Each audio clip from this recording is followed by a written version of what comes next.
This is SelfWork, and I'm Dr. Margaret Rutherford. At SelfWork, we'll discuss psychological and emotional issues common in today's world and what to do about them. I'm Dr. Margaret, and SelfWork is a podcast dedicated to you taking just a few minutes today for your own self-work. Hello, and welcome to SelfWork. I'm Dr. Margaret Rutherford, a clinical psychologist out of Fayetteville, Arkansas, and this is a special episode. All of us are on a new journey together, and it's not one anyone wanted to be on, obviously. COVID-19 has changed everything, and as I read posts from my closed group, some people are struggling more than others to manage their anxiety and help their kids as well. Everything's been called off. There are many whose pocketbooks were already strained, whose lives behind closed doors hold abuse and conflict, so staying at home means not being able to escape, or at least trying to evade abuse or addiction, or being in much closer proximity to family members that are just difficult, and you're trying to manage those feelings. Some of you are caring for others who have disabilities or dementia. Some of you weren't coping very well before and now feel lost. I've talked before about the 4 responses to fear: flight, fight, freeze, or fold. In these times, flight might look like denial of the reality of the danger or something quite different, trying to actually get far enough away physically to escape. Fight, that probably looks like the people who are starting groups to help, volunteers who are picking up food, or helping an older person with a task. The freeze response are the people who are feeling lost and confused, maybe who haven't bought anything or made any plans. And fold, that's where you just feel helpless and almost feel like others need to care for you. These are all normal responses to fear. You must realize that not only are we afraid, but we're grieving as well. Perhaps we don't know anyone who's actually been sick or even died from COVID, but we're anticipating that sort of loss, and that's called anticipatory grief. And anticipatory grief can often turn into true, frantic anxiety. The fighters are trying to help. Churches acting as food banks, universities opening up online classes for free, exercise instructors leading sessions in a local park, people volunteering to come get food and distribute. As a psychologist, I want to help, as I know that this pandemic will stretch us all, and many were already stretched too far, and they may fear breaking. This podcast episode is geared for you if you're one of these people. If you're someone who struggles with anxiety or depression already, or maybe you never imagined a scenario that would actually frighten you and you don't know what to do with fear. Or also this is geared for you if you love someone who you're worried about, whose emotional or mental well-being is very concerning to you. So we're going to sit for a minute with our feelings and try to talk about how we can help ourselves and how we can help others.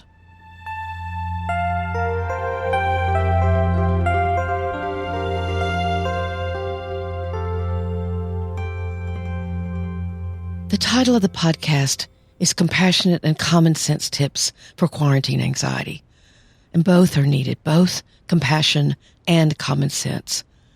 I want to divide this episode into 3 parts. What can you do if you've already been experiencing anxiety or depression and now you're trying to handle the anticipation or the fear associated with the COVID-19? And actually, how do you handle the physical distancing that is required for us to remain as safe as possible? Many of you who are extroverts are going to find that very difficult, and introverts may have enough of it too. The second is, what if you fear the fear itself? There's never been anything like this in our lifetime, although I've seen others speak of the Chernobyl disaster, the Holocaust, the nuclear bombs, and the flu of 1918. But nothing so worldwide. What if that very enormity is overwhelming you? And third, we'll focus on if you're worried about someone else and what you can do. When I think of those that might be struggling the most, it's the folks with pre-quarantine anxiety and people who are highly governed by their emotions. Anxiety is actually the #1 mental health problem internationally and in the U.S., with panic attacks and social anxiety being the most common. I had someone with generalized anxiety disorder tell me this week, and these are the people who obsess and ruminate over the dread of something exactly like COVID-19 happening. They were sort of laughing, and they said to me, everyone is feeling what I've been feeling for years, in a fairly ironic kind of stance. It's not that they were discounting those feelings at all. They know in a very real way how the fear can affect your sleep and your stability emotionally. People whose emotions often drown out their logic are also going to struggle and maybe daily or weekly have to stop and consider whether or not their choices are based on impulse or not. And of course, this may be very difficult when the emotional furor of the culture is at a high. So let's talk about, if you're anxious or tend to be emotionally driven, how you can keep yourself calmer. Your job, your kids' school, your appointments and activities, all of these keep our lives structured. That's why retirement is so hard for some, because they haven't built in enough structure. Now, maybe this is a very Western Hemisphere thing for me to say, and it probably is. There are many cultures that are much more lax about time than the U.S. It was funny to me when we visited Italy 3 years ago that the Northern Italians are more like Americans, where structure and time awareness is very much a part of their character. And Northern Italians describe Southern Italians as much more laid back and not as time conscious. But all of that structure has been erased for now, or a lot of it.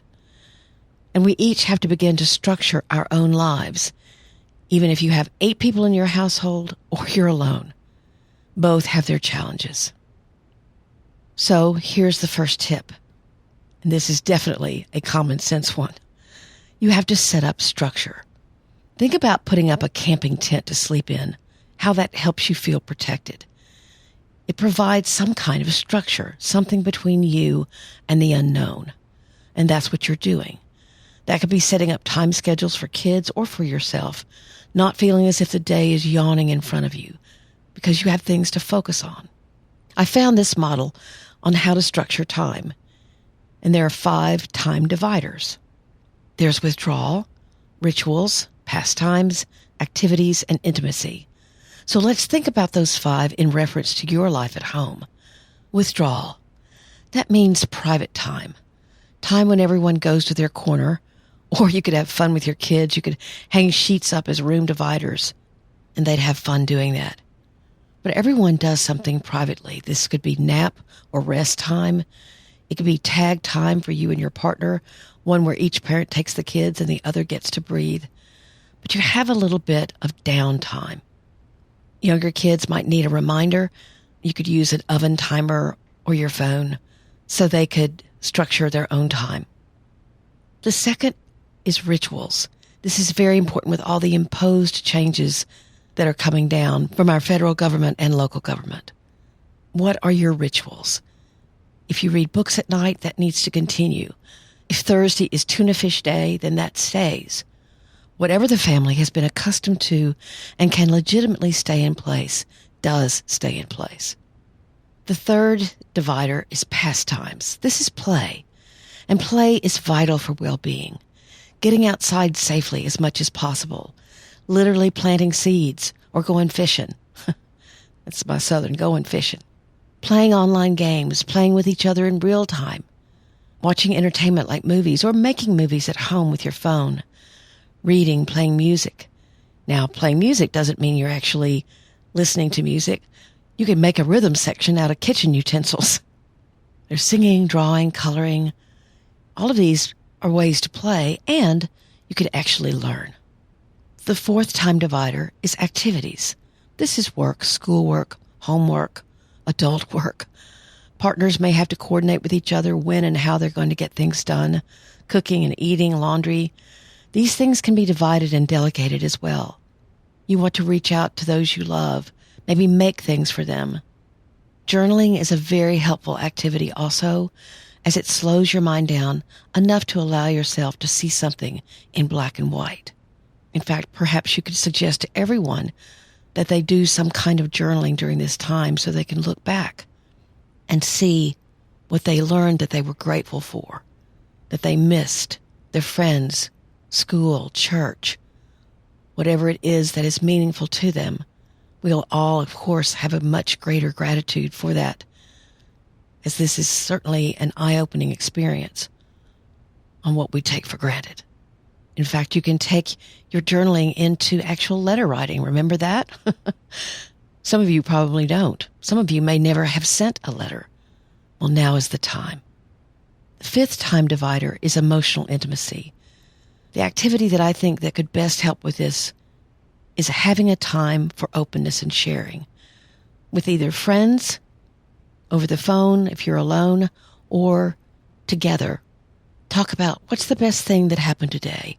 What's the hardest thing? How are you feeling about this time? You want to allow yourself and your kids or whoever is in your home to process the feelings each day. That will be helpful. You have to find appropriate ways of talking about this with kids while also trying to keep them from becoming overly fearful. All of this will change their lives and yours, but it will only change our lives one day at a time. Think about your own adult needs for intimacy and make sure you're touching and hugging and reaching out to connect. So with these 5 things in mind, private time, rituals, pastimes, activities, and times for emotional intimacy, make a schedule, a literal one. What are we going to do from 1 to 2, from 2 to 2:30, from 3 to 4, and then you stick with that. Remember that tent. The structure helps keep things from falling down around you, or at least it can help a lot. It can especially help with the ambiguity. This will also help those of you who may struggle with impulsivity if you stick with a schedule. That structure will bring familiarity and support and help guide your actions. But let's talk about handling the fear itself. No one has known this particular kind of fear before, so I certainly don't have a crystal ball to look into. But I've watched a lot of people fear the potential death of a child who's undergoing cancer treatment, or fear what's going to happen to a young adult child who develops severe mental illness but isn't listening to doctors, or someone who loves another who has a severe addiction. All of these people deal with an acute sense of hopelessness and helplessness. Their sadness is palpable in the room as they talk about how afraid and out of control they feel. They don't know how long it's going to go on or what advice to listen to, including mine. Sometimes in one instant, life has changed dramatically and for the worse. Sound familiar to what you're feeling? Of course it does. So what have I learned from these people? First, I've learned that all you have to control is your own attitude and choices and what you focus on. That's it. You have to slow down and realize what you do have control over and what you don't. You may wish you had control, but you don't. You have to work through those feelings of helplessness. But then if you turn your focus onto what you do have control over, you won't feel as helpless. But there's a second thing. You can try to learn from others that have lived longer than you, faced more than you faced. Hopefully you have someone in your life who you admire that has gone through something really frightening and difficult and done it with courage and grace. What would they say to you now? You can evoke either the memory of those people or actually reach out to them. If you don't know anyone, you can look at the writings of those you culturally know. Maya Angelou has been that person for me at times. Faith acts as this base for many. You're looking for something to ground you, calm you. Literally write down what they would say, several times if necessary, several times a day if necessary. But think about people that you admire that have faced something very courageously. What would they say to you now? And third, having a sense of purpose is vital. Try to live in the moment you're in, find purpose in that moment. What do you want that moment to be? Then you can go to the next, and suddenly it's tomorrow. This is mindfulness. Whether you do that mostly internally or you turn it into doing purposeful things, that doesn't matter. What your purpose is will depend on your circumstances, how old you are, whether or not you're already immunocompromised. But all of us can pay attention to the present. It's all you've got control over. And actually, to face this fear, there's a fourth: laughter. Send a funny meme to someone. Share something that makes you giggle. My husband and I were driving to my office yesterday to check on it, and we found ourselves laughing at the silliest of things. It was a huge tension breaker. The third thing we were going to talk about was if you're worried about someone else. Let's say you see someone who's not paying attention to guidelines and who's endangering you and themselves. Then first, tell them your own feelings in watching them. I've heard about this from my own patients who have parents who are not paying attention and going around and shopping. And my patients have children, have young children. So we talked about how to approach them and say, I'm very concerned not only for you about your choices to pretend this danger doesn't exist, but I may have to set a boundary. Now, obviously, this can be very tough. And you may not have to do it if your first appeals to them work. If you're asking for appropriate safeguards, hopefully they'll wake up and not want to worry or concern you. This is certainly a case where you'd much rather someone be overly cautious than undercautious, although the first can turn into hypochondria or completely irrational fear, and that's difficult as well. You can put it in the form of saying, please give me this gift. Give me the gift of not having to worry about you or knowing that you're doing what you can to be safe. But we all have this problem in front of us. I used this example last week with a client. If I knew someone was going to approach with a weapon in their hand with the intent of hurting me or someone I love, then I'd find my own weapon. I'd gear up for a fight. But you can't see a virus. The only self-reliance at your fingertips is literally things like washing your hands and staying away from others. It's a very odd kind of self-reliance. But back to talking a little bit about purpose, I think it's purposeful to think about others and how is all this affecting them. What kind of compassion can you have? If you have neighbors who fight all the time, maybe you can wave and say hello from afar and at least be kind. Maybe you can donate to shelters or hospitals or food drives. Again, kindness. Maybe you can spread cheer by loading up your kids and traveling around the neighborhood, offering support from the confines of your car. But it's support. And all of that will act as distraction for you and for everyone else. And a little distraction will go a long way until the acute danger passes.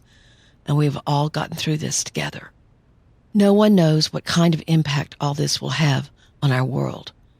As I quoted Viktor Frankl in a recent podcast, talking about what he experienced as a Jewish concentration camp prisoner, he says that knowing the why of one moment can help you live through the how of that moment. So reach for your own purpose. Decide what you want to try to learn. Focus on what you have control over, not on what you don't. Set up schedules. Be compassionate and kind. Get some exercise in your house or in a park or something. Move your body. That obviously helps with anxiety and depression. And please, take care.